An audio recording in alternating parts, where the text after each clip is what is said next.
Filipino peoples are very helpful, are naturally very helpful. But, of course, we can only do a little assistance. People with disability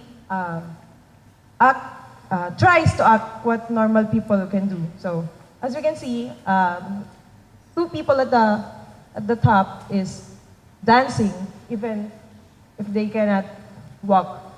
And the other man at that side is catching fishes for living. And this one is in construction site, working in construction site. And the other person there is playing basketball, even if his one feet is gone. So, here's another picture of man selling things, and the other person is trying to be mobile by his own. So,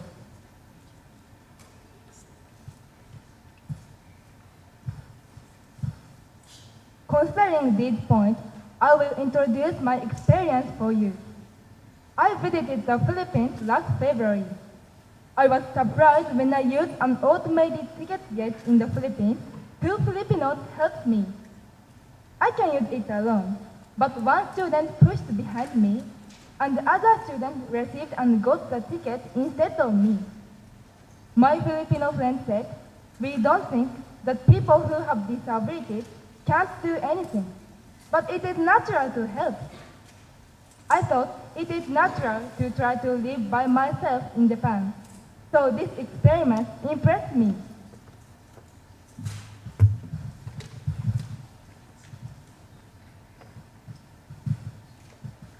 Public support and governmental aid systems have developed in Japan, but Japanese communities are very weak in mutual aid.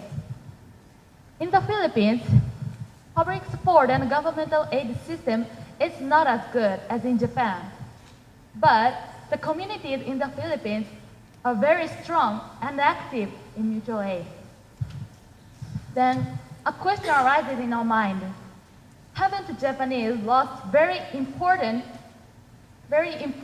community relations, relying too much money-based systems and services? okay, so here's how we want to conclude our presentation. We should treat everyone with dignity.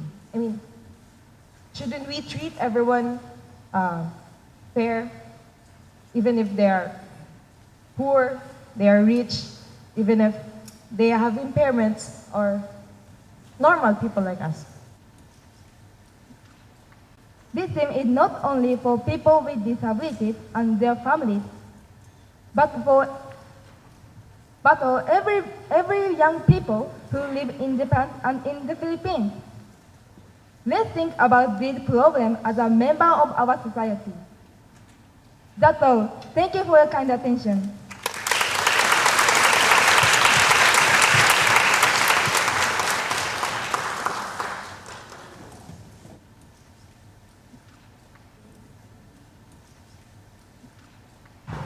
Thank you very much for your nice presentation. Have you ever given yourself a moment to think about the disabilities of other people, or the disabilities of people close to you? What is the best way? Which is the most appropriate way of life for them? It is a great challenge. Teachers, do you have any questions or comments? Kanda again. Thank you very much for your interesting presentation. I think you opened another new door to look at stereotypes, which the other presentation did not, looking at the different label people. I would like to ask one question. I'm not sure whether you can answer straight. Yeah, I mean, anybody. In case of Philippines or Japan, are there any being stereotyped as a disabled person? Are there any difficulties, I mean, very special things, something that you can mention to us? Sorry? Yeah, okay. Are there any difficulties or any other supportive things that you can see in Japan or Philippines as since being stereotyped?